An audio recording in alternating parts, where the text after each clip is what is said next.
We hold these truths.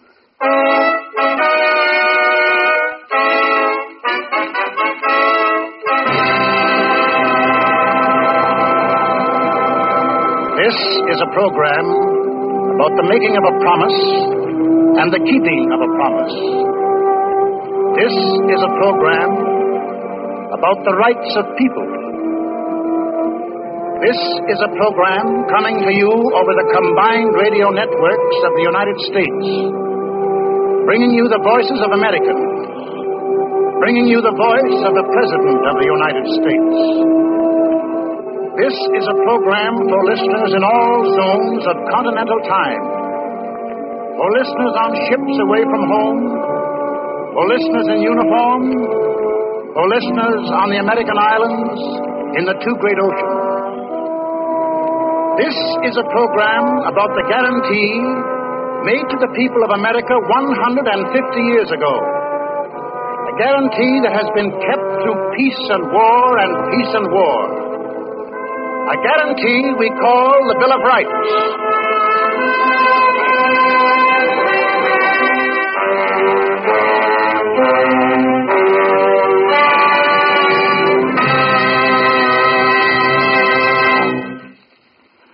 My name is Barrymore.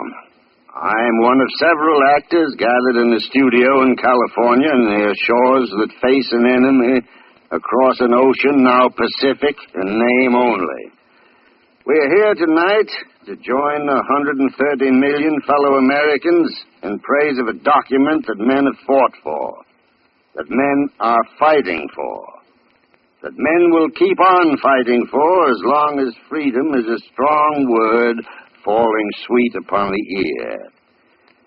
What we enact here tonight has been enacted many times before in living flesh and blood. The people we portray have walked the world. The drama is an ancient one, the endless one, the struggle for men's rights to live their lives out peacefully and profitably in a decent world. It may be many of us people here are known to many of you people there, for with us honored to have a part in this program of commemoration are some whose names you may have heard. Such names as Edward Arnold, Walter Brennan, Bob Burns, Norman Corwin, Bernard Herrmann, Walter Houston, Marjorie Main, Edward G. Robinson, Corporal James Stewart, loaned to us for this occasion by the Army Air Corps, Rudy Vallée, and Orson Welles. In New York City, waiting to join us is Dr. Leopold Stokowski in the Symphony Orchestra. In Washington, the highest name in the land, the President of the United States, Commander-in-Chief of the Army and the Navy, Mr. Roosevelt. But this is not a night of names, of personalities. Our names or any names are meaningless unless your names are added, unless you join us, you for whom the sacred rights were written and to whom their keeping is entrusted. You, the guardians of what has been bequeathed to you by millions like yourselves, and by the toil of centuries as dark and menacing as this we live in. You, the people of the Federated States.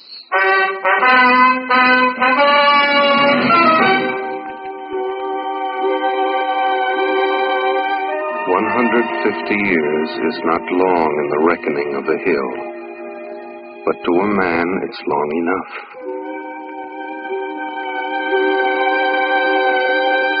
150 years is a weekend to the redwood tree, but to a man it's 2 full lifetimes.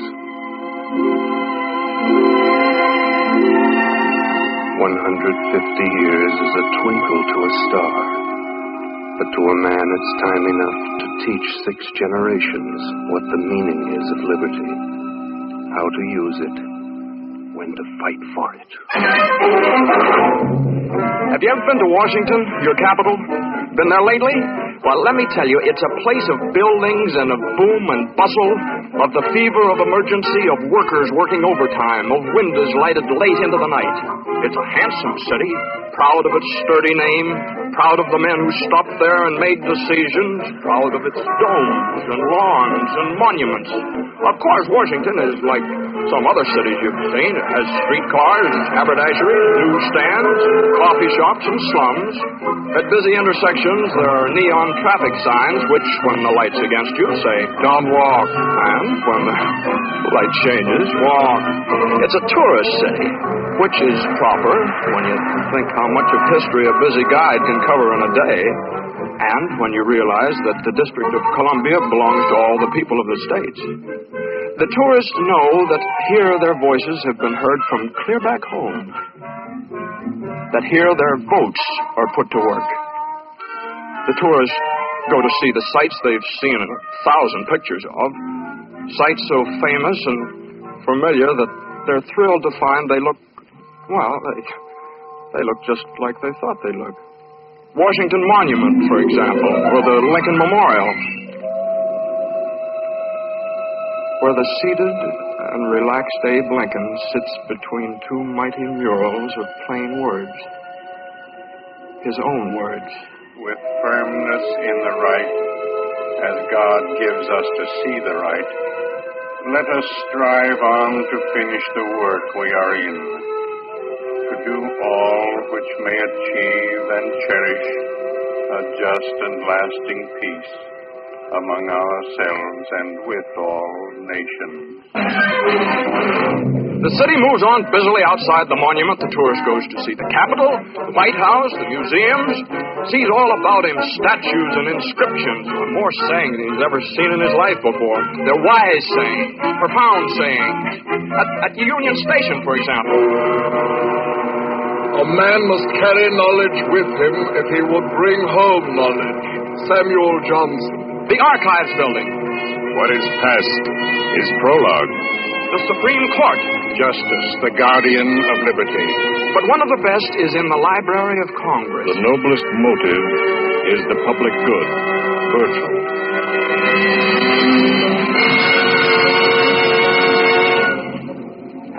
The tourist thinks that over. The noblest motive is the public good. And with this in mind, he climbs the marble stairs inside the library to come at length upon a case containing a handwritten document. The engrossed original of the Constitution of the United States of America. He sees the manuscript is aging, that its words are worn as though from use. The writing's dim. It's hard to make it out. It's getting on in years. We, the people of the United States, in order to form a more perfect union, establish justice, ensure domestic tranquility, provide for the common defense, promote the general welfare, and secure the blessings of liberty to ourselves and our posterity, do ordain and establish this Constitution for the United States of America. Article 1, Section 1. All legislative the words are dim, but not the meaning of the words. The pens that put this down are dust, but not the marks they made. There was a time when this was shining parchment, when the text was easier to read, when the ink was not yet dry. Suppose that we stopped here in modern Washington before this shrine were to return, go back a little north by east in time and space to one bright afternoon in Philadelphia. That fine fall day when deputies from 12 free states subscribed their names to a new blueprint of a new society. 1787, and of the independence of the United States the 12th. In witness whereof we have hereunto subscribed our names, George Washington, President, and Deputy from Virginia. Now, gentlemen, we are ready for your signatures by geographical progression north to south. The deputies from New Hampshire will please sign first. John Langdon. John Langdon. Nicholas Gilman. Nicholas Gilman. The delegates from Massachusetts. Good-looking men, these. They're mostly lawyers. 2 or 3 of them surgeons. Rufus King. The gentleman from Connecticut Street. William Samuel. Broom there. Broom of Delaware. He did surveying for a while. Roger Sherman. And now our representative of Sherman, New York. who just signed. He was a shoemaker before he studied law. The gentleman from New Jersey. That's Washington calling the delegation. David Brearlett. David Brearlett. The gentleman from... The man behind Ben Franklin is Alexander Hamilton. Ben's getting old now. 81. Hey, he slept off and on throughout the whole convention, but when it was important to be awake, he was awake all right, and active. Pinckney. Charles Coatsworth Pinckney. The gentleman... There have been men assembled in a room before, William... but never to a greater purpose. The other. Well, Abraham Baldwin. here comes the last to sign now. William Jackson, Secretary.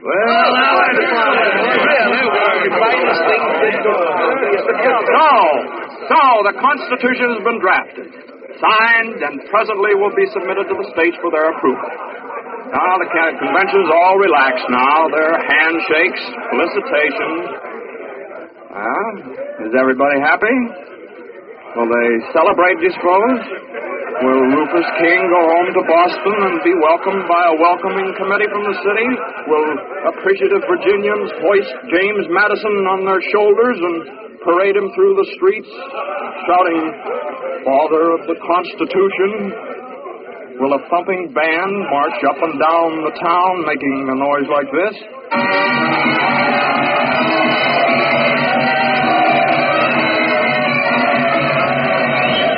No. There will be no band. And I say to you, ladies and gentlemen, the heart of every man and woman, nay, of every child in each and every one of our 13 states, from the rock-bound shores of Maryland to the golden sands of Georgia, should fill and swell with pride on reading the noble and glorious Constitution which our wise and prudent and far-sighted representatives in solemn assembly have framed and admitted to our glorious states for their approval. And I say to you... No. There will be no speeches. There will be no celebration. No confetti from the windows. Fireworks saluting cannon. Roses strewn beneath the coaches of the delegates. Instead, suspicion. Suspicion by the very men who fought the long fight so that there could be a constitution drawn for the emancipated states. The farmers and the clerks and the hackmen and the artisans and the grease-grimed blacksmiths in their shops. These men who only lately put away their guns and powder in a good dry place. These men who won a war of freedom, but who know that freedom must be guarded to be kept. And they're suspicious. And they're talking in the common, in the tavern, and in the parlor, and in the foundry room.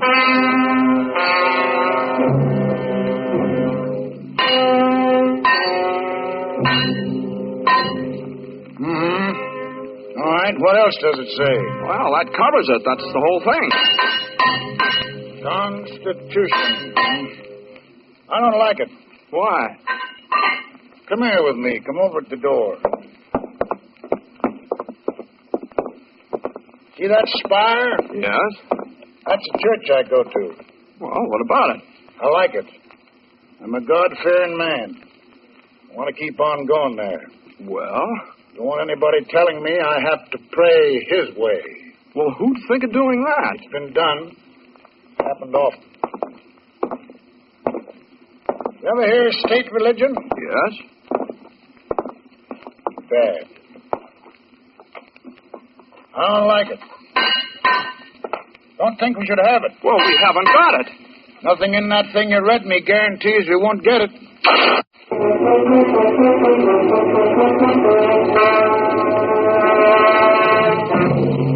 Say, this here Constitution gives us order and authority, huh? Yeah? But we had order and authority under King George before the Revolution. Shucks, the Romans had order and authority under Nero, too. Only the wrong kind and too much of it. Oh, yes, but surely you can trust the men No, it ain't that I don't trust the men who wrote the Constitution. Oh, sure, I trust them, but them fellers won't always be around. Oh, yeah, well, you don't seem to understand. This is our own authority. Now, if you... The fact that it's our own don't make no difference. Constitution's fine as far as it goes. But the time to talk authority is after you put it down in black and white that we're all free men. Then we'll give you all the authority you need to keep us that way. What's more, we'll back it up with guns.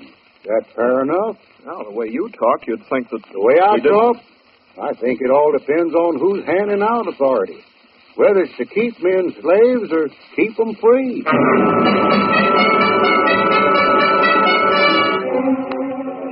Didn't think it was necessary. The English thought it was necessary 100 years ago. They've got a Bill of Rights. Where's ours? Well, maybe they'll get around to that. Maybe they'll amend the Constitution later. How do we know they will? Well, maybe they're planning something. I don't like this maybe business. When my husband Robert got killed at Trenton, there was no maybe about it. He got killed. He knew what he was fighting for, and he was glad to die for it. Now the fighting's over. I want to see it.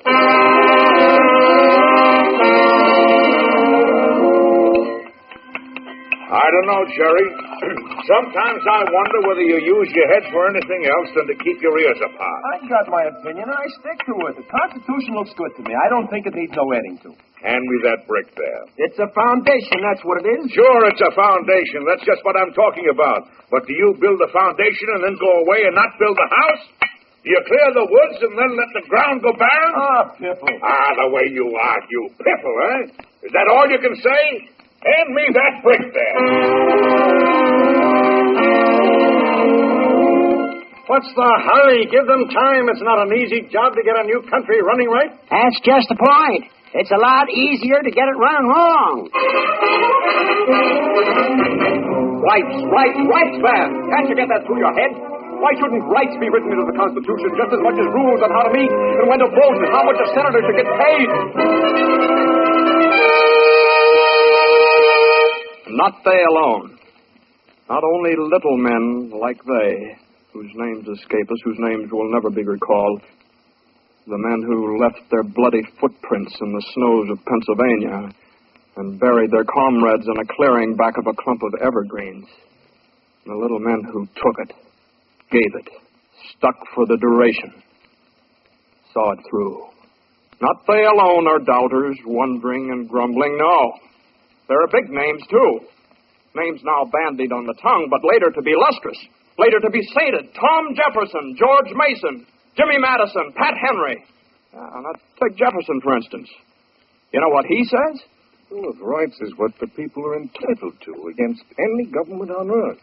I'll take Pat Henry. I cannot give my oath to support this Constitution without a Bill of Rights. I'll take Mason, a wealthy planter of Virginia who'd rather plant a seed of liberty than 20,000 acres of tobacco. Government to be lasting must be founded in the confidence and affections of the people. Without a Bill of Rights, this government will end either in monarchy or a tyrannical aristocracy.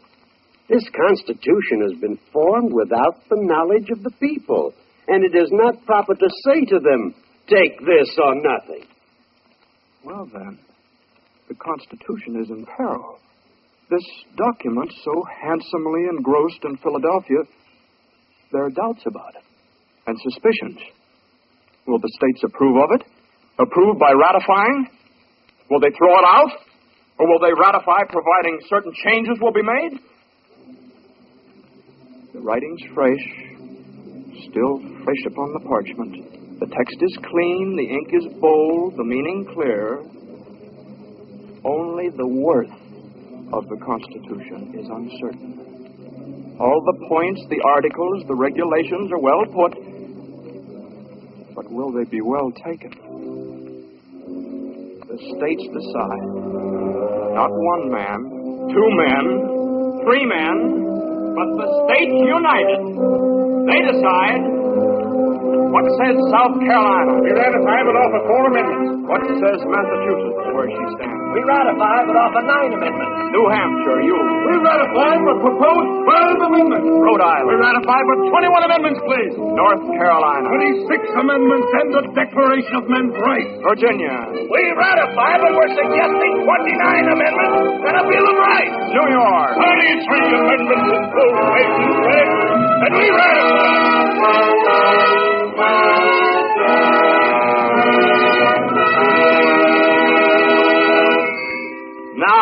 Now, Congress may begin. May call itself First Congress. May go to work. May tackle the new job of running a democracy. But it has one thing to remember. A promise is a promise. The people have been promised changes, promised amendments, promised that their freedoms should be written down in black and white for all to see, for all to know, for all to live and prosper by. Well, it'll take time. No quorum to begin with. Bad roads, New York City hard to get to. There's some indifference, too. So, well, days go by. No quorum. Month of March goes by. No quorum. Well, patience. Good things grow slowly. Good things don't come running when you whistle to them. Good things are always fought for, worked for, grown. The acorn to the oak is not an overnight procedure, you know. God himself took several days to make the earth. But one day they begin. They sit down in a drafty hall in New York City and to go to work. At first they're busy with 100 other things, but Madison, he keeps after them. He's a stickler for this Bill of Rights. Madison remembers what the people want. And by this time, carpenters are making changes in Federal Hall, adding more room. Now, the place has got to be enlarged. The government's growing. And the representatives, all 55 of them, they work through the noise. They're making some additions of their own. They're working on the Bill of Rights.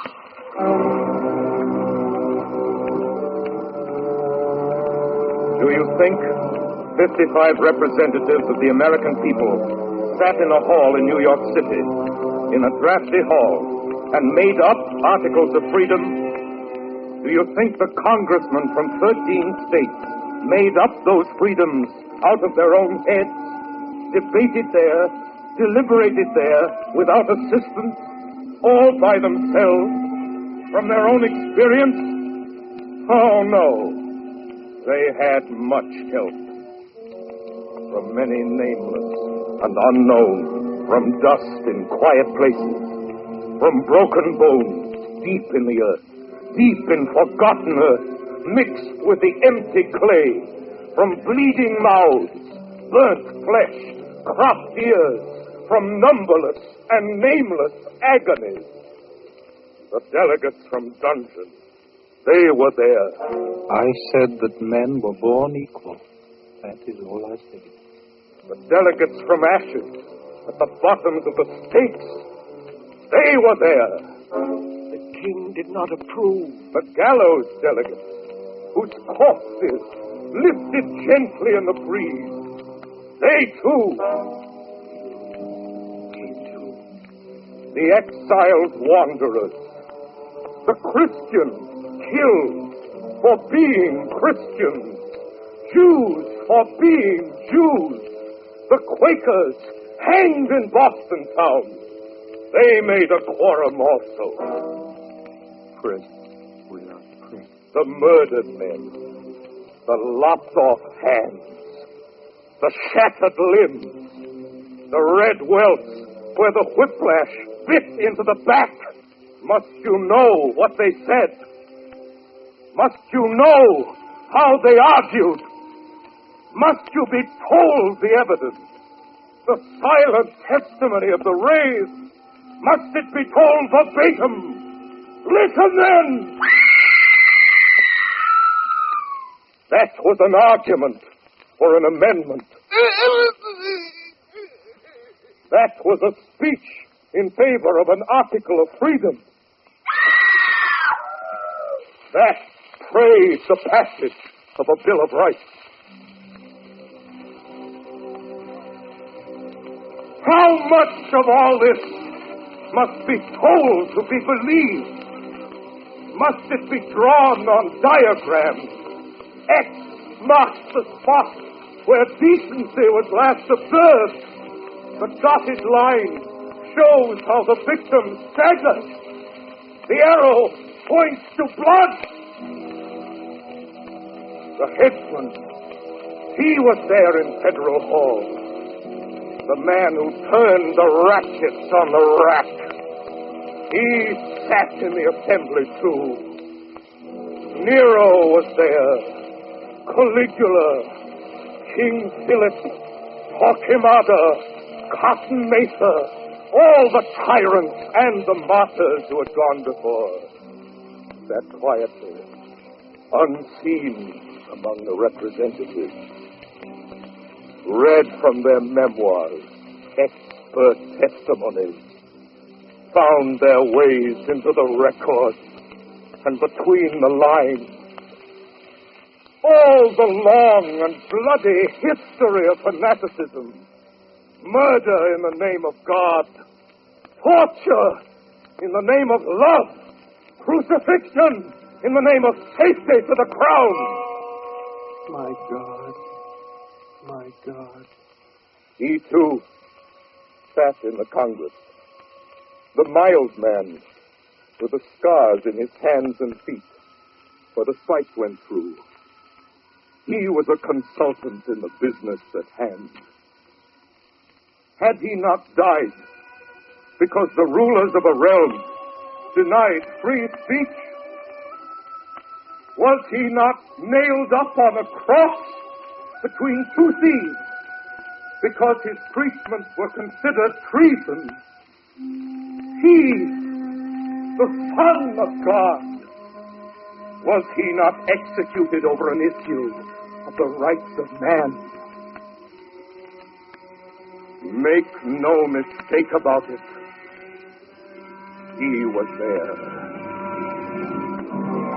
He sat beside James Madison and Elbridge Gerry and John Page in Federal Hall. Unseen he was.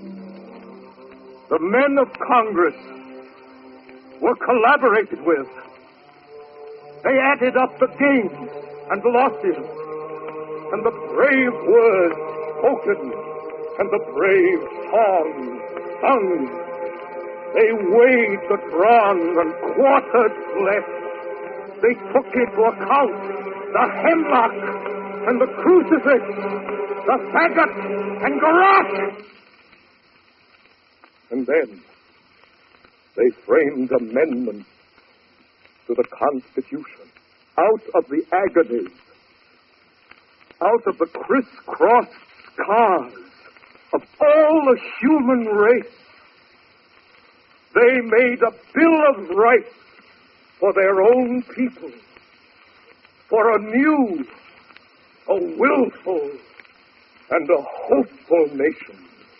Made a Bill of Rights stand against the enemies within, connivers, fakers, those who lust for power, those who make of their authority an insolence. The Congress of the 13 states, instructed by the people of the 13 states, threw up a bulwark, wrote a hope, and made a sign for their posterity against the bigots, the fanatics, bullies, lynchers, race haters, the cruel men, the spiteful men, the sneaking men, the pessimists, the men who give up fights that have been just begun. The Congress wrote a 10-part epic of amendments.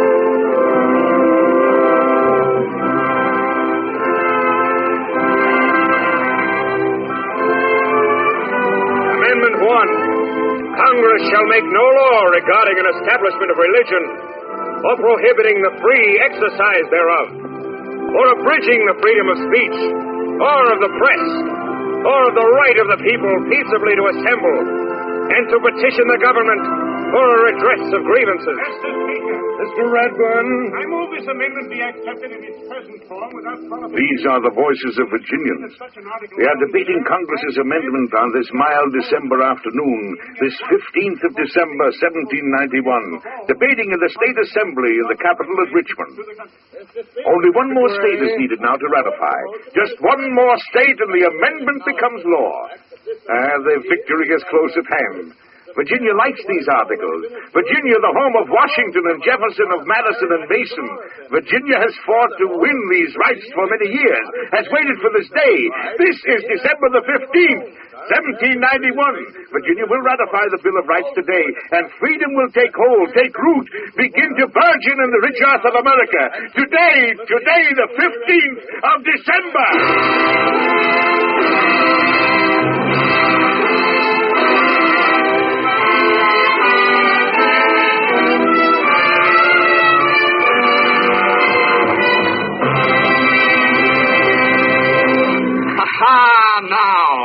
Now the people of the states breathe easier. It's all down in black and white. A contract. It's a deal between the future and themselves. Americans don't make a promise lightly, or take it that way either. A promise made by honest men to other honest men is like a hand clasp and a vow. Meant to be understood. Meant to be remembered. Look about the country now. Suspicion thaws like frost beneath the frank diplomacy of spring. The people read the new amendments slowly, pleasurefully, as they'd read a letter from a son just set up in business, who'd written home to tell how he was making good. Oh, well, now that's more like it. Yes, sir, that's more like it. Got your sleeve in the soup, dear. What's more like what? Listen to this. Amendment 2. A well-regulated militia being necessary to the security of a free state, the right of the people to keep and bear arms shall not be infringed. That mean you can keep your gun? That means if somebody gets into office and turns sour on the people that put him there, why, he can't vex us with a standing army the way George did before the war. No, sir, we people of the states, if we got arms, nobody's going to order us to do things the majority of the country ain't voted for. Not without a fight. Better eat that soup before it gets cold. Shouldn't read when you eat anyways. Put down the paper. Oh, all right. That's a good law, ain't it, Jasper? Yep.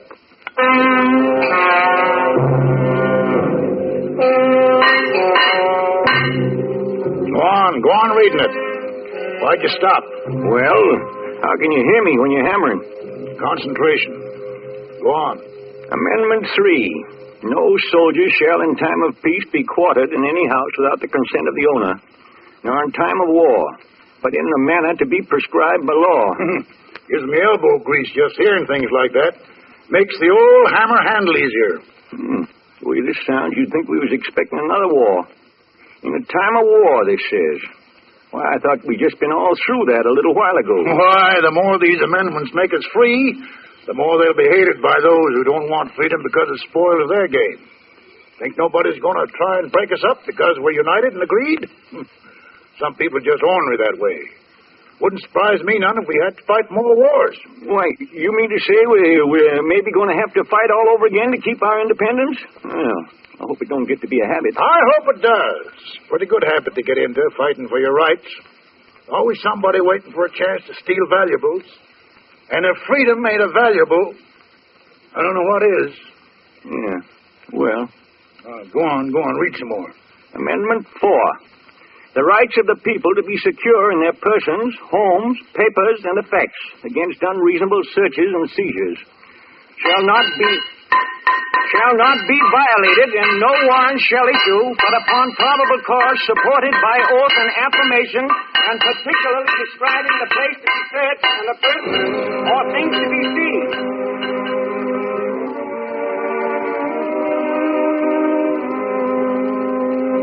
I brought you these, Robert.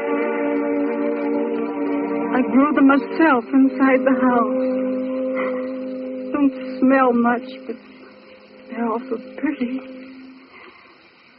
Everything's going on about the same at the house.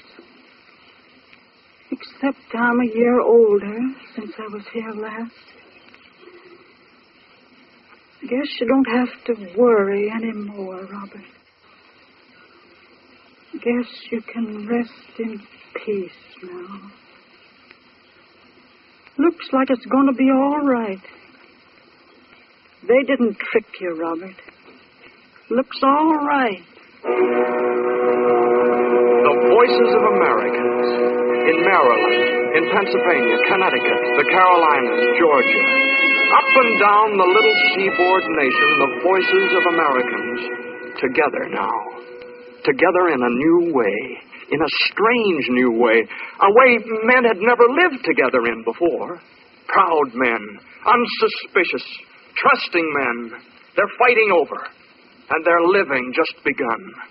They're building, and they're working, and they're singing, just now getting started. Here strangers from 1,000 shores, compelled by tyranny to roam, shall find amid abundant stores a nobler and a happier home. Rejoice, Columbia's sons, rejoice. To tyrants never bend the knee, but join with heart and soul and voice for Jefferson and liberty. Here art shall Will this live song make good its promise? Does this folk tune hold the truth? Shall strangers from 1,000 shores be compelled by tyrannies to roam? Shall they find here, amidst abundant stores, a nobler and happier home? 150 years from this beginning, how much of what is said and of what is sung and what is written down shall still be good? This parchment of the Bill of Rights, with the word resolved so plainly written on it, how long will it endure? Is it a passport to a greater day? Will future generations read it, sanction it, and pass on it? Will children's children live by it, work by it, and profit by it? Look it over. Look it over. It is new. The parchment shines. The text is easy reading. The words are not yet worn with trial and experience. The writing's fresh, the meaning's clear. The parchment gleams in the December sunlight like a burnished shield upraised against oppression. Amendment 5. No person shall be held to answer for a capital or otherwise infamous crime unless on a presentment or indictment of a grand jury. Nor shall any person be subject for the same offense to be twice put in jeopardy of life and limb. Nor shall he be compelled in any criminal case to be a witness against himself, nor be deprived of life, liberty, or property without due process of law.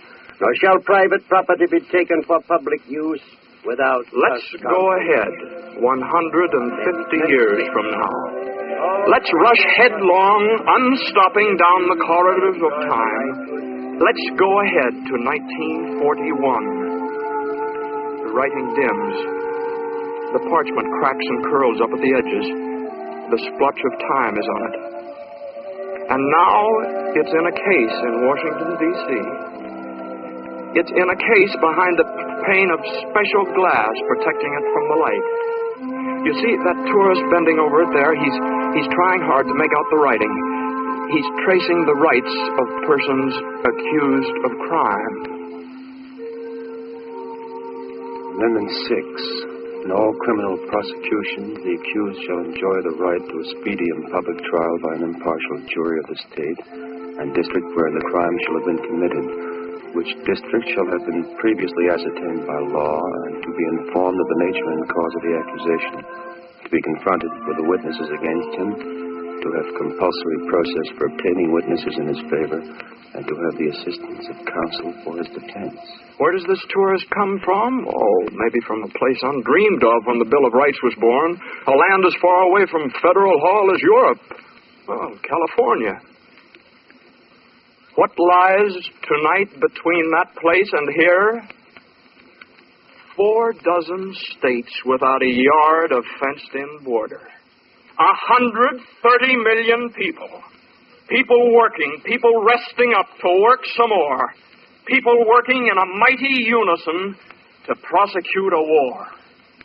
All right, now let's move along. Let's move among them. Let's hear them living lives and thinking thoughts and giving off opinions. Let's see now what they have to say 150 winters after Richmond. Let's see what happens to the Bill of Rights through their 33 administrations, 77 Congresses, and a half a dozen wars. Has anybody anything to say about the status of men's rights December 15th, 1941?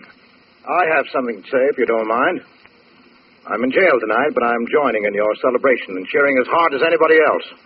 Well, if you don't mind my asking, what... Well, a trumped-up charge. The old routine in the city. And I'm getting out on bail tomorrow, and when I'm finally tried, it'll be by a jury and in public. And none of this Gestapo stuff. Not that they wouldn't try it if they could, but that little 450-word matter you're celebrating tonight stops them short of that. Yeah, well, what did they chuck you in the clink for? I mean, what the charge? Making a speech for the Fusion Party against the mayor. First, we hired a hall, but they took away our permit. Said the building was unsafe under an old fire ordinance. So then we went down to Garrison Square, where no permit is required to speak in public. And within 10 minutes, we were on our way to the police station on charges of blocking traffic, disturbing the peace, and inciting to riot. Oh, it's a fine thing. Yes, but listen, we'll beat him. He's scared of us. He's scared the people will find out the truth. And with good reason, because when they do, he's finished. That's why he doesn't want us to be heard. It's only the crooks and the frightened little big shots who need to shut up their opponents. That may work all right in some other countries, but not here. Now, how are you going to beat him? Well, there's such things as rights on our side. And not even the mayor's machine is powerful enough to stop us. We'll fight that fight on every front. Carry it to the highest courts if necessary. And we'll win! Is this the talk of servile men? Of tamed and gutless and obedient men? Is this the kind of talk you hear from slaves and witless followers? No, not quite. Not exactly. This is what they meant in Federal Hall. And what they voted for 150 years ago today in Richmond. Those 10 amendments are not dusty statutes loafing in retirement. They're a pep talk to the fighters and a fortress to the undefended. They double bar the front door of the home against culprits and searching parties. Stand the drinks for everybody toasting freedom. And of all things, they are not a set of legal clauses, dry and dusty. Although that's Amendment 7, that makes us wonder. Amendment 7. In suits at common law, where the value in controversy shall exceed $20, the right of trial shall be preserved, and no fact tried by a jury shall be otherwise re-examined in any court of the United States than according to the rules of the common law. Well, except for that, not like a lawyer's brief at all, but mostly like a kind of a freestyle ode to liberty. 10 verses long. Amendment 8. Excessive bail shall not be required, nor excessive fines imposed, nor cruel and unusual punishments inflicted. That's treason in most of your sentiment like that today. Amendment 9. The enumeration in the Constitution of certain rights shall not be construed to deny or disparage others retained by the people. Do you notice how many times it says the people? Well, now, can it be because it means the people? Yeah, it can. Amendment 10. The powers not delegated to the United States by the Constitution, nor prohibited by it to the states, are reserved to the states respectively, or to the people. Powers reserved to the people in the Bill of Rights. How the mighty and the proud have fallen. Why, King John, who threw a fit when barons made him sign the Magna Carta. Barons, mind you, were heedless of the common people. John, the tough old monarch. Well, he would have died 1,000 deaths of apoplexy at the mention of the thought of it. The pharaohs of old Egypt, masters of the blackest arts of slavery. They would have crawled inside a pyramid and shut 147 secret doors behind them in a panic. A promise is a promise. Has America's been kept? Has it come through peace and war untarnished and unbroken? Has it worked, and is it working? For the people and by the people? Is it going anywhere from here? Are the rights the right rights? Are they rolling? Do they function? Do they click? Well, who knows the answer better than the people? Who better can we ask than ask the great custodians themselves, the 100 million keepers of the promise? And we shall ask them. Ask a few of them who stand for many more than few, the high and the low among them. Ladies and gentlemen, an office clerk. Well, we know what freedom is now. Looked for a while there like a lot of us had forgot what it really meant and how much we had of it. But the news that kept piling in from the four corners of the earth, that reminded us all right. Ladies and gentlemen, an editor. There have been attacks on the freedom of the press and strangleholds of various sorts, but they've been broken every time. And today a man is free to start a paper, run it as he pleases, differ from the next man, all he wants. That would make it seem to me, for one, that our rights have come down undamaged. Ladies and gentlemen, a worshiper. I go to the church of my choice. When I don't wish to go, I don't go. Ladies and gentlemen, an auto worker. We got the right to organize. We got the right to bargain collectively. Those are good rights, and we're proud of them. We're better workers on account of them. Ladies and gentlemen, a manufacturer. There is nothing in any law which forbids us to forget class differences and work together to strengthen the sinews of our country. Ladies and gentlemen, an Okie. I got a right if I'm hungry and out of work, which I has been, to go looking for work anywhere in my country. The big court says nobody can't stop me from looking. Dang it, that's my right. Ladies and gentlemen, a mother. I might be afraid to bring a child into the world, but not to bring a citizen into the population of the United States. Yes.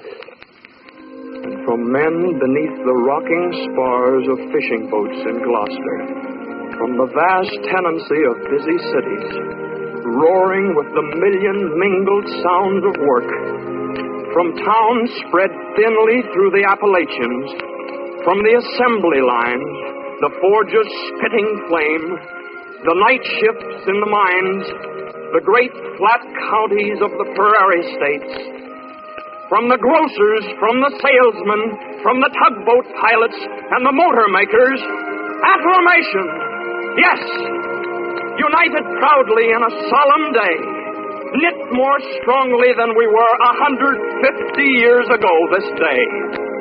Can it be progress if our Bill of Rights is stronger now than when it was conceived? Is that not what you would call wearing well? The incubation of invincibility? Is not our Bill of Rights more cherished now than ever? The blood more zealous to preserve it whole? Americans shall answer, for they alone they know the answer. The people of America, from the east, from west, from north, from south.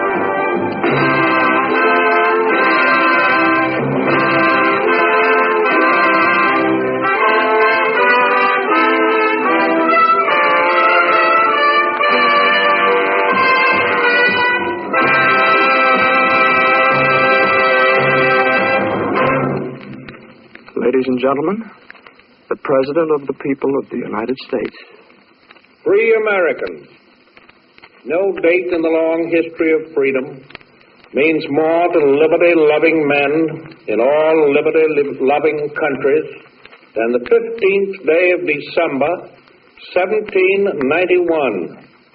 On that day, 150 years ago, a new nation, through an elected Congress, adopted a Declaration of Human Rights which has influenced the thinking of all mankind from one end of the world to the other. There is not a single republic of this hemisphere which has not adopted in its fundamental law basic principles of freedom of man and freedom of mind enacted in the American Bill of Rights. There is not a country, large or small, on this continent and in this world which has not felt the influence of that document, directly or indirectly. Indeed, prior to the year 1933, the essential validity of the American Bill of Rights was accepted everywhere, at least in principle. Even today, with the exception of Germany, Italy, and Japan, the peoples of the whole world, in all probability 4/5 of them, support its principles, its teachings, and its glorious results. But in the year 1933, there came to power in Germany a political clique which did not accept the declarations of the American Bill of Human Rights as valid. A small clique of ambitious and unscrupulous politicians whose announced and admitted platform was precisely the destruction of the rights that instrument declared. Indeed, the entire program and goal of these political and moral tigers was nothing more than the overthrow throughout the earth of the great revolution of human liberty, of which our American Bill of Rights is the mother charter. The truths which were self-evident to Thomas Jefferson, which have been self-evident to the 6 generations of Americans who followed him, were to these men hateful.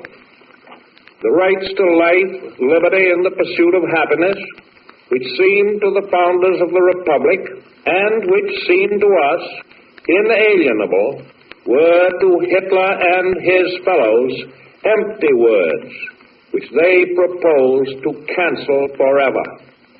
The propositions they advanced to take the place of Jefferson's inalienable rights were these: that the individual human being has no rights whatever in himself and by virtue of his humanity, that the individual human being has no right to a soul of his own, or a mind of his own, or a tongue of his own, or a trade of his own, or even to live where he pleases, or to marry the woman he loves.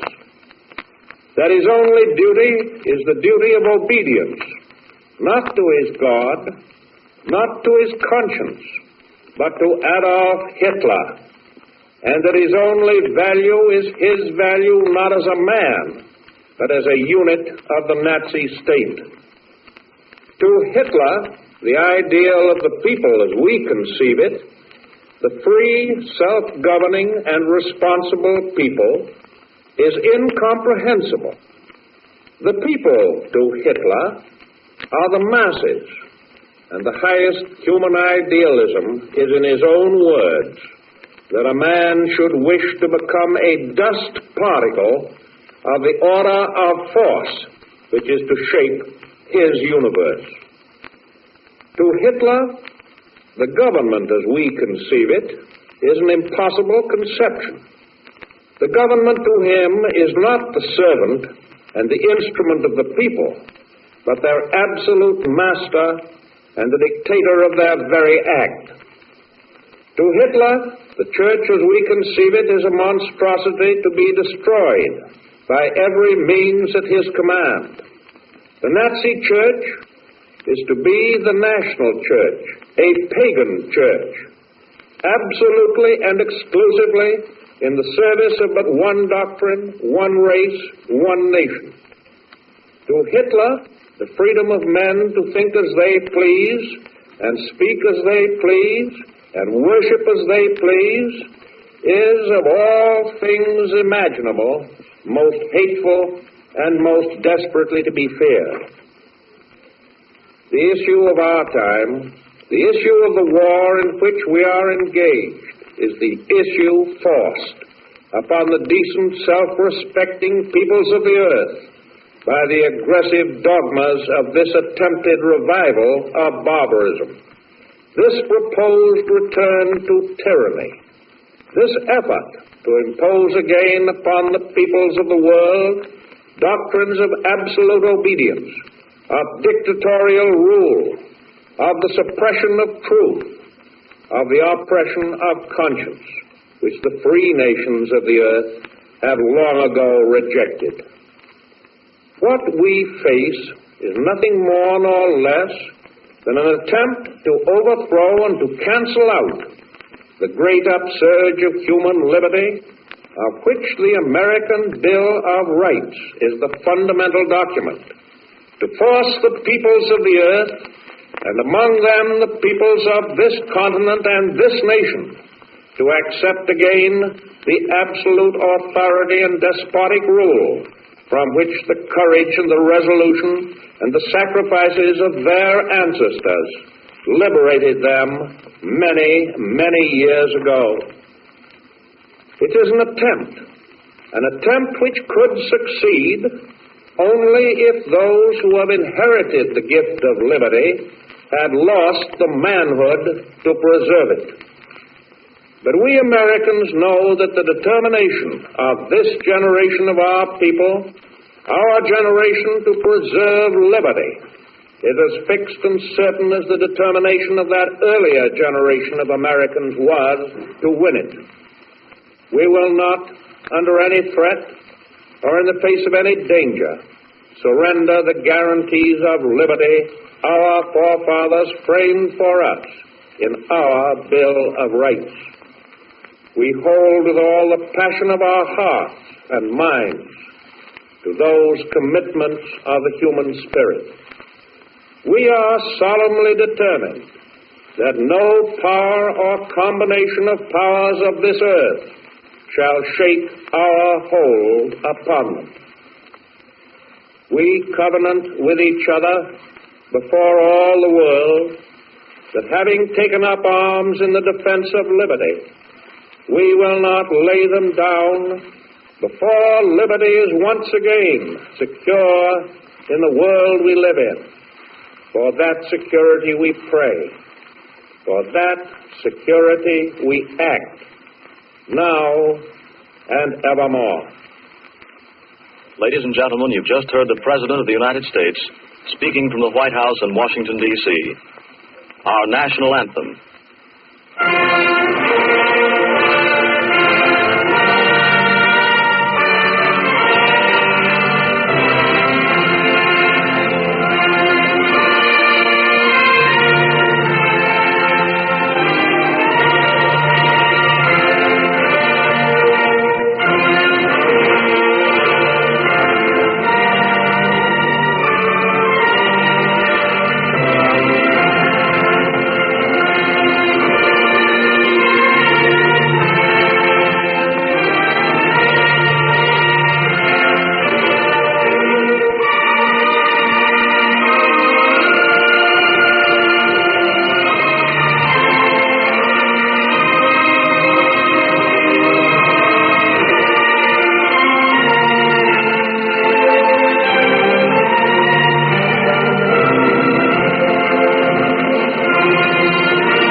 You have been listening to We Hold These Truths, a special program commemorating the 150th anniversary of the ratification of the Bill of Rights and presented over the combined radio networks of the United States. President Franklin Delano Roosevelt spoke from the White House in Washington, D.C. The Hollywood portion of the program, written and directed by Norman Corwin, starred Edward Arnold, Walter Brennan, Bob Burns, Walter Houston, Marjorie Main, Edward G. Robinson, Corporal James Stewart, Rudy Valley, and Orson Welles. The original music score was composed and conducted by Bernard Herrmann. The national anthem was performed by the NBC Symphony Orchestra, conducted by Dr. Leopold Stokowski, and came to you from New York.